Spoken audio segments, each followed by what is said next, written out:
Hi everyone, I'm Airier, and today we're checking out Bricky's review of Darkwood, the greatest horror game with no jump scares. Now, I am a coward. I don't know why I'm specifically checking this one out, except it looked kind of interesting in the weird sense of, hey, you know what, let's be a masochist today and torture myself with something that I know will scare the shit out of me. I don't know why I'm doing this willingly either. More importantly though, there's a link below to the original video. Hit it up before I have second thoughts and maybe run away screaming, because it will probably happen in the video and just be a random cut where I have to edit out a few hours of hiding in the corner and huddling from the inevitable fear that I know I'll experience and not be able to deal with because, again, coward. Yeah, I've been warned. I'm still doing this. This is probably something I should get looked at. Well, I'm not going to think about it too hard. You guys know the deal. Link below, video. Hit it up. Let's get started. Oh. Oh, wow, that is... I thought that was the shawl, but it looks like the shawl's growing into her and her eyes. I think I can't tell if she's so wrinkled that they're closed or they're actually grown over. Oh, I'm getting some distinct vibes on this game of something that would be very depressing to play. Creepy again. Devil makes. Devil, fuck your mother! Get away from the house! What? They did what? We all know Oh, what a this is fairy redneck. tale is. The Snow White and the Seven Dwarves, Little Red Riding Hood, Hansel and Gretel. Those are common, enjoyable fairy tales told through generations, but if we take a closer look at them, they come off as pretty dark. An old hag attempts to poison a young girl to death and kill the dwarves that get in her way. A young girl finds her grandmother eaten alive by a werewolf, all the while the wolf... Wait, it was supposed to be a werewolf? Oh. I missed. I guess it's because it was conversing with her. It would make sense it's a wolf. I was just figured it was anthropomorphized. attempting to do the same to her. Hansel and Gretel literally get kidnapped by a cannibalistic witch in the forest. This one is more okay though, because it's German. These are all... No, actually, that makes sense. German fairy tales, hell, German happy stories are multiple levels of fucked up, so that checks out. all happy, fun fairy tales we know. So Happy. what happens when you have a story that literally calls itself a dark fairy tale? Oh, that is so disturbing. Oh, Exit. God, is that mushrooms growing in the hair? Item. Eat the old lady. I What? bite into her body. The mushroom juice squirts onto my face and clothes. I feel the woman's feeble hands trying to push me away, but they're too weak and my hunger is too great. She kicks about only slightly when I bite into her face. I swallow one chunk.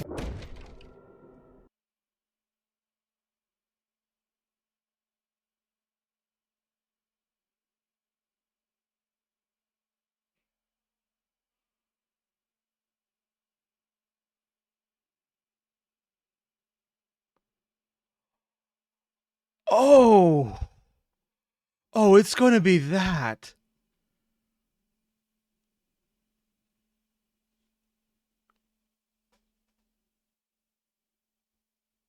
Okay, yeah. I could deal with this level of horror, but I don't like dealing with this level of horror. After an extremely depressing monologue about a plague in forest ravaging Poland, you wake Uh-huh. up on a desk. Looking around, Oh. you notice medical equipment and Oh, cages. it's top down? You're a doctor. A doctor who appears to be doing his best to try and stop the plague.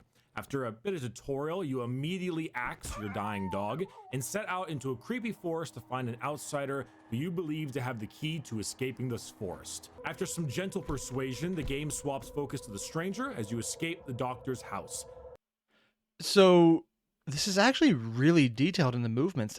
Like, I'm actually a little impressed, Some gentle persuasion, the game but at the same time, it's super disturbing because it has the more pixelated style, but animated way cleaner than almost anything at this level should warrant. swaps focus to I'm the just trying to focus stranger on as you that right now escape than the anything doctor's else. house. And that's when things get weird. Search the wardrobe. A recorder in a circle. That can't go badly. Oh. Oh no.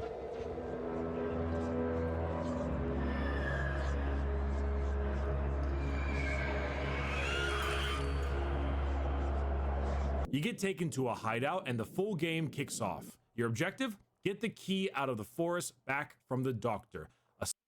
Everything about this is terrifying. Like just little bits of growth and movement everywhere. The boarded over. I want to call them roots, but for all I know, it's more like veins, and you can't tell where the veins end and the coils, but you can kind of hint and Simple premise, but completing it, less so.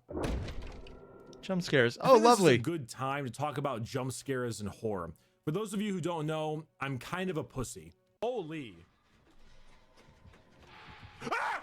But I've maintained the idea that the That didn't get me. I apparently have the same amount of horror tolerance as Bricky does.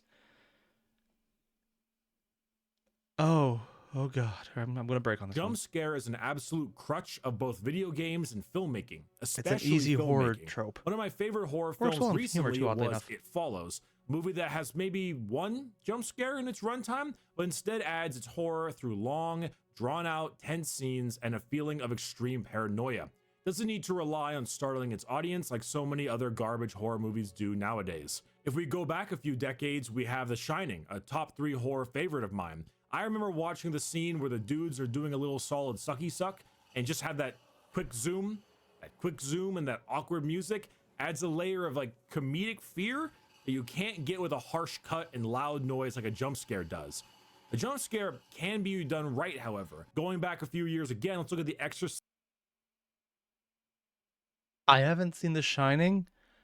That entire sequence is weird. Yeah, crazy-eyed lady with a knife. I'm pretty sure she's one of the main characters. And yeah, that was just weird. It's horrific because it looks so odd that they're not reacting. Exorcist 3, with one of the most famous jump scares probably in history. A rubber band being stretched to its absolute limit until it finally snaps with that similar zoom that The Shining did. It's very, very good. But for most other mediums, it's a crutch. The thing that makes a big loud noise and goes ooga booga to freak you out and think the movie is scary. It's startling, but startling is not scary. I've done 2 playthroughs of Darkwood now, and there's only thing that I might call a jump scare So moment, it takes multiple which is playthroughs right then? here. Oh, we're going to get jump scared right now.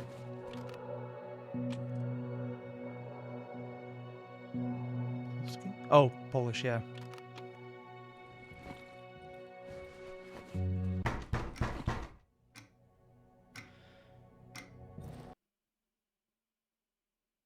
I'm not getting freaked out just by the lights turning off. I'm not. I made a mistake watching this video. Oh, God. A knock on the door. No. Everything else, completely natural. As a game, Darkwood doesn't appear rather scary, especially if you're watching it from this video. It's a top-down. The fuck you talking about? I saw that opening you did, Bricky. You have no right to say that. That entire thing about I will eat the old woman is horrific. I thought the art was going to be the crazy part. No, it was the warning. Isometric, I think is the word, survival horror game. And Yeah, I I guess don't it's mean isometric. Outlast, walk around in Not some really my bushes, favorite play, survival but horror. That's just more Deliverance. doable. As the stranger, you don't need to eat or drink or sleep for that matter. Your face is horribly messed up and you're wearing the clothes of a scarecrow. Why? You'll learn in time. But what's important is that you can't eat and drink. So what do you do for the survival part? Well, you still have health, and you need to scavenge for things to help you survive the nighttime. In Darkwood, a day is roughly 11 minutes long, and the night is only 5. But that 5 minutes feels like an eternity, as you aren't allowed outside your shelter during it. In that shelter, you have the oven. It emits fumes to keep whatever horrors away and allows you to upgrade your character in various ways by turning organic material into some kind of essence that you promptly inject into your veins. However, the oven is all you have in your hideout, besides a crafting bench and a few windows. So your job, board up the windows, get gasoline for your generator to keep the lights on, and grab Molotovs, bear traps, and weapons to survive what's coming for you. You do this until the morning comes around and you say hello to the best character in any video game ever, the Traitor. He's basically Jesus, or like Jesus's runner-up. Every time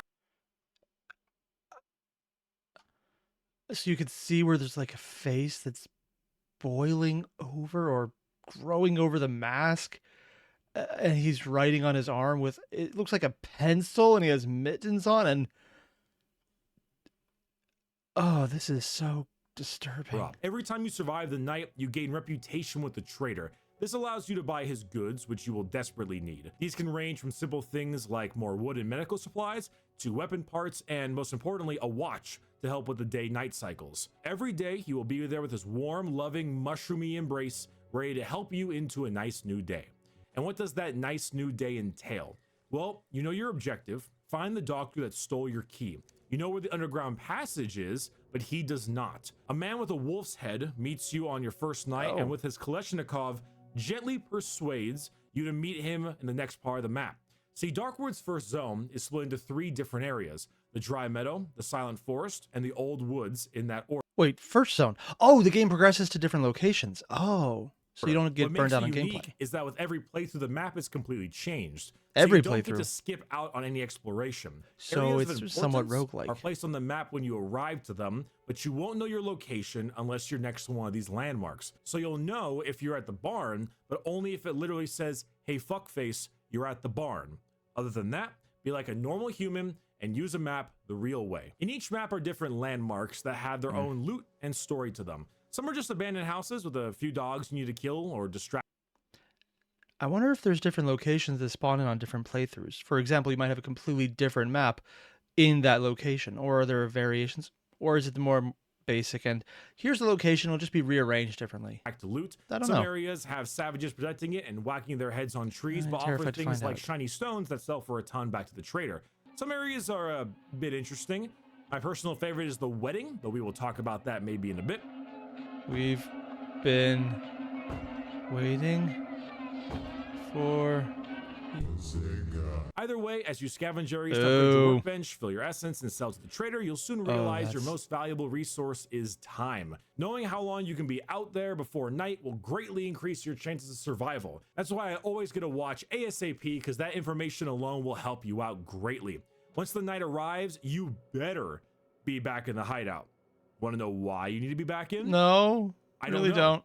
I've never tried it any other way. I'm too chicken shit. Something's out there. I don't know what's out there, but it's gonna hurt me. So I've never gone outside during the Oh, night he doesn't know because I'm either. too fucking scared. Did you find From out for the there, video? you'll be attacked by simple dogs or savages at your first hideout. A few events may occur as well. These are completely random and can vary from creepy music pulling all your furniture together, or even something as simple as a knock on the door with nobody doing the knocking. However, as you progress through the story, these get far more dangerous. Everything from huge packs of dogs to horrifying mutated monsters to giant red lights Oh sucking god, away your it's all teeth.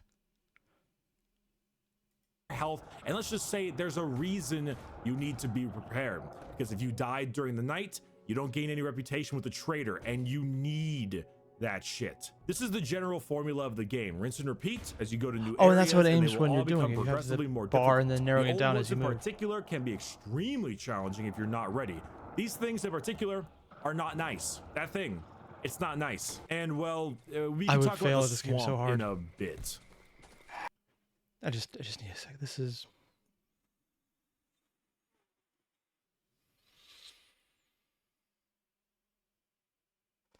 Everything about this game looks incredibly cool, but also it's not even the fridge horror of the guy's state and he only survives on S's he can't eat.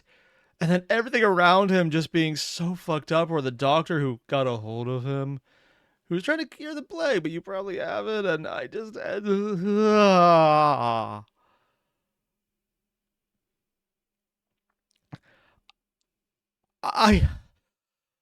Oh, I don't do horror well, and this is horrific in every way that sticks with you well beyond a jump scare. A jump scare would freak me out and make me feel like I'm about to pass out because, dude, dead.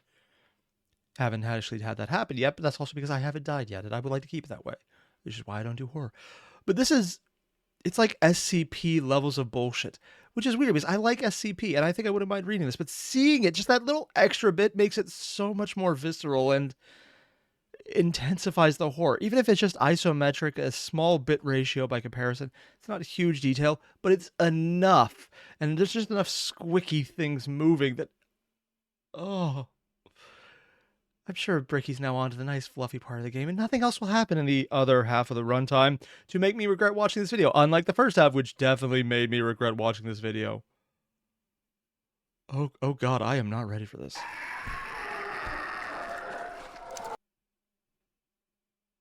Normally sounds that are squicky and gooey make me feel like I'm about to run away screaming. But everything about that right after I just the scream and the guy oh, okay. Nope. You know there are monsters in the... Why are they throwing limbs? So I've mainly been covering now we're at the gameplay, horror. But what about the thing I ranted about so heavily in the beginning, the idea of horror? Well, what Darkwood does here is pretty remarkable given the top-down setting. You see, you don't get that first-person haunted house horror game jump scare fest like you do with most modern horror games. Just With lack of Darkwood, seeing. You have a cone of vision. This cone doesn't restrict you from seeing everything. Things like the environment that you pass by, houses and trees, But that all the you know detail have added to moved, it. just stick around. Almost like a normal person. You know for a fact your house is going to be there even if you turn around. However, creatures and certain objects in particular don't go by that rule. So if you want to run away from a horrifying creature, you have to turn your back on it and lose sight of it. This makes you immediately question, is it catching up to me? And if it is, how much time do you have before it actually arrives to you and kills your extremely fragile ass? This limited field of view is not a limited field of sound, however. Oh no. And that is Darkwood's greatest strength. It's sound design. It's just... Okay, now that's actually impressive because sound design is usually something you can fuck up very easily. It's easier in a first person because you have one side, the other side. You can orient based on the ear and do that. In an isometric, though, you have to take another step back and not orient based on where you're looking, but based on where the character's orientation is. And that could be thrown off because if someone hears something behind them, they might look, but then the character wouldn't. And it really does, I guess, have a learning curve. And I just realized that's art in the ground that looks like someone drew stick figures of really long-limbed people. Just beautiful. Tension is more often than not created without eyes, but with our ears. When something sounds wrong, when the aura of fear creeps in because of fake footsteps, adjusting objects, and noises that simply shouldn't be happening or you can't tell what's causing it, that's what sets you on edge. Combine that with environmental cues as well, like doors and furniture moving without knowing what is moving them, and you have a very tense game. This doesn't even cover the dream sequences you get almost every time you level up your oven, which are in their own right a weird segment. Oh, they get weirder?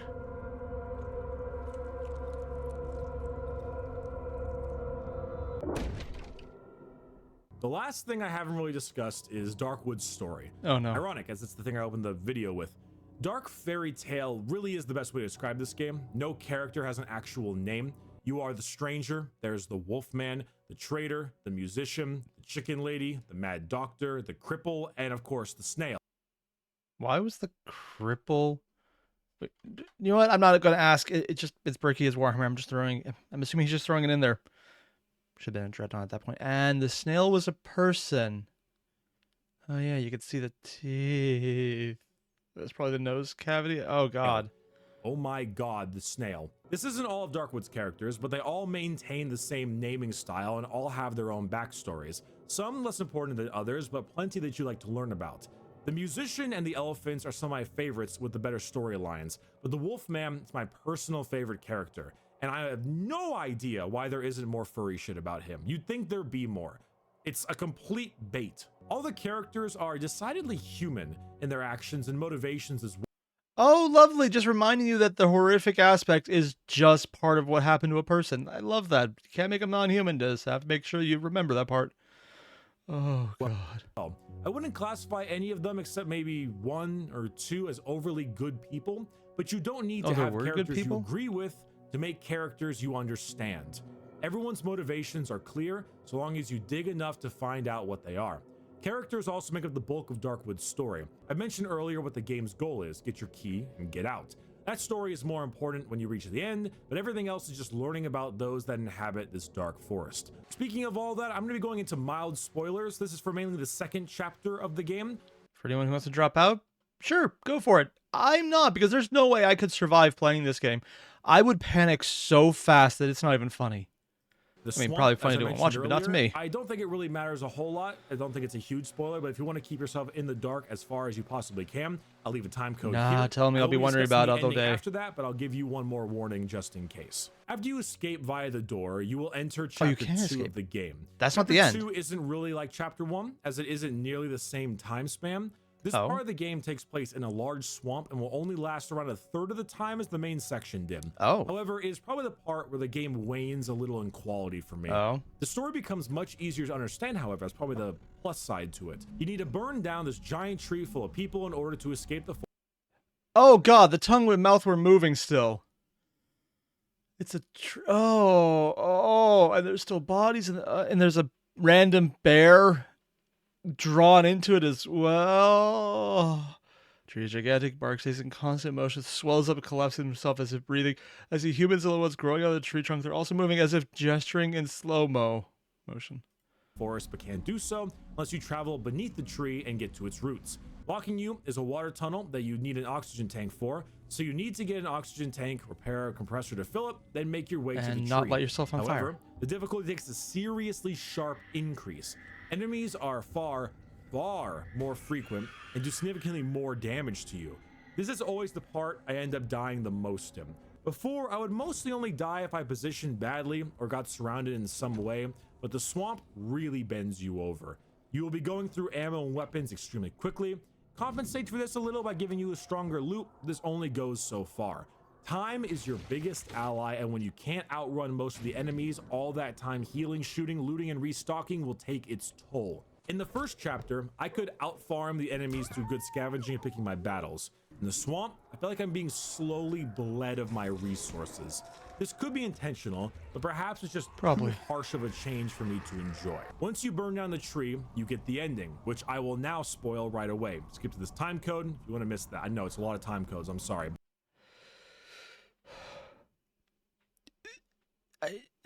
This looks very much like an SCP I read. Something about the flesh that hates. And that story was terrifying. But it was a story. And just seeing even this aspect, seeing the animations for it, I mentioned that the motion makes it horrific. But it's not just that, but just being able to better visualize it, making it a step less removed than just hearing about it, is so much more visceral. And I don't like it because I don't like the visceral. Honestly, I think the biggest thing keeping me from freaking out right now is the fact that Bricky is being very low-key about his descriptions of this. If he was getting into how he felt about this, how he broke or how he was absolutely terrified in the initial playthroughs and just, or maybe enraged by all the deaths. Actually, the enraged part would probably keep me from being freaked out, but he's just, it's giving me a level keel right now to hold on, but also it blends into the overall oppressive atmosphere. I was going to say oppressive. Wow, I can't speak today. Yeah, words. Apparently I do them sometimes. Am I focusing on that because I'm trying to distract myself from everything else? Yes! And I'm standing by that. But apparently still gotta finish this. But regardless, this is the ending. All right, we're good? Good. Oh yes, burn the flesh tree. Once the tree is burned down, a ton of dead souls will come back and attack you during the final night, with the radio also calling you a little bitch. Whether you die or not during this part, I'm not sure what happens, as I have never died during it, but either way, once it's done, you make your way through the burnt down tree and Wait, into this is the part that never killed him? You clear the forest and get to your horrible Polish apartment building.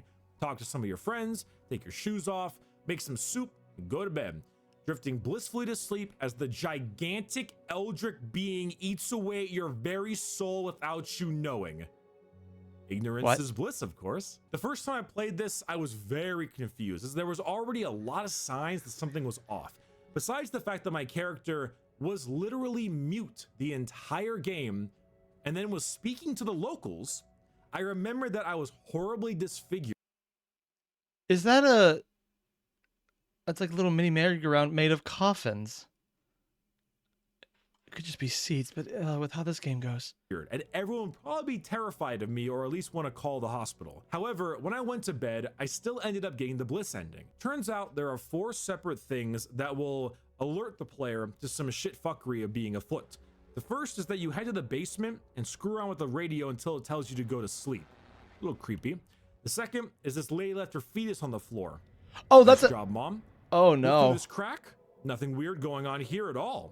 And then finally, What was endless that? hallway. If you see at least 2 of these things, you can notice the problems in your house. You can break the floorboards in your apartment to say hello to about 1,000 sleeping souls and the being, an eldritch creature who makes you and everyone feel just so nice and warm on the inside while slowly feeding on you, probably. There's so many bodies. They're all just like fleshed into the roots.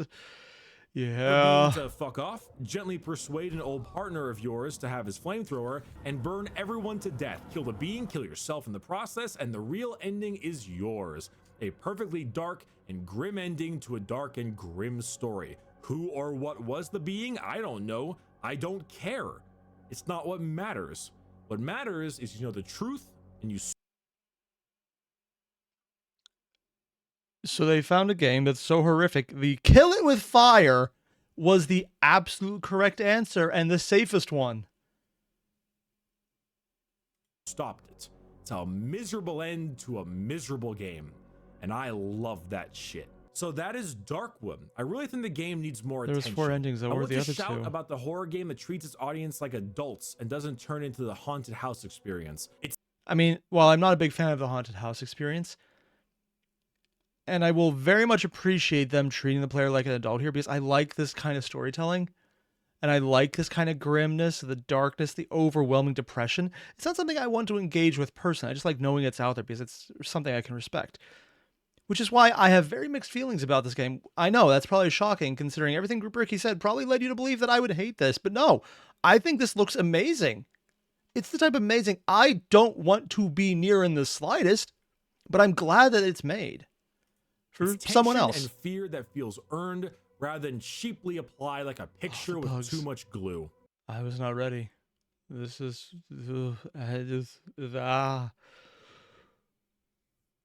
It looks good. It looks well done. It has a very interesting world with cool characters, and if Bricky's right, and they all have interesting but probably fucked up ways to explain their actions, that's cool because it lets the story be finding out more about the world and then probably wishing you hadn't. Why ignorance is bliss is probably the safest option there, even though everything else is proving that maybe burning it all to the ground is the best option. That said, he said there were 2 more endings, so if anyone knows what those were, let me know, because I have a morbid fascination right now. I want to find out. I shouldn't. In fact, I should probably just not. Just not.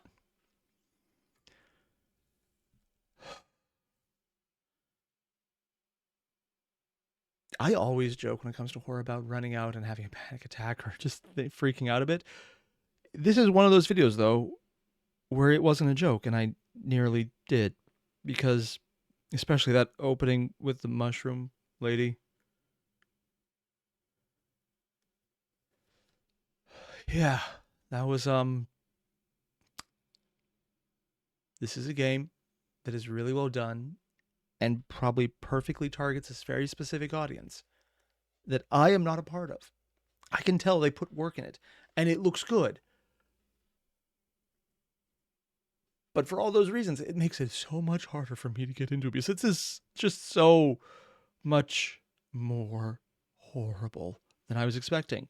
I thought it would be like creepy and atmospheric, and it is. But then they also go all on every other aspect of horror to really hammer home that this is so fucked up. I respect it, but I cannot engage in this because it would break me harder than it is already. So I'm just going to go look at cat videos for a bit and just not think. Because if I do, you are going to hear the sound of my head popping. It'll just be echoing in the distance somewhere. And when you see this video, because it'll eventually go up after I reconstitute what is remaining of my head, you'll understand what happened. And I would like to avoid it because it's very painful.